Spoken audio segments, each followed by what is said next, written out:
नमस्कार, सत्यशोध न्यूजमध्ये आपले सर्वांचे स्वागत आहे। सांगली जिल्ह्यातील शेतकऱ्यांनी शक्तीपीठ महामार्ग रद्द करण्यासाठी शुक्रवार दिनांक 26 जानेवारी 2025 रोजी जिल्हाधिकारी कार्यालयासमोर धरणे आंदोलन केले। मुख्यमंत्री देवेंद्र फडणवीस यांनी शक्तीपीठ महामार्गाला शेतकऱ्यांनी अडथळा केल्यास पोलीस संरक्षणार्थ महामार्गाचे भूसंपादन करण्याचा आदेश प्रशासनाने दिल्याने याचा शेतकऱ्यातून मोठ्या प्रमाणावर उद्रेक झाला आहे।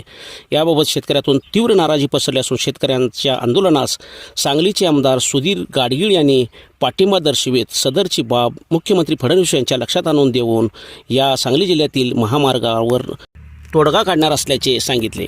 त्यामुळं हे जे काही आंदोलन उभं केलेलं आहे आणि हे आंदोलन सुद्धा उभं गेलेलं नाही आहे, ज्या सुपीक जमिनी आपल्या जाणार आहे त्या जाऊ नयेत पुढले आंदोलन। आणि ही जमीन काय की जर चांगल्या जमिनी झालं लोकांनी बेकार करत असतात, बेघर करत असतात, त्याला काय अर्थ आहे का?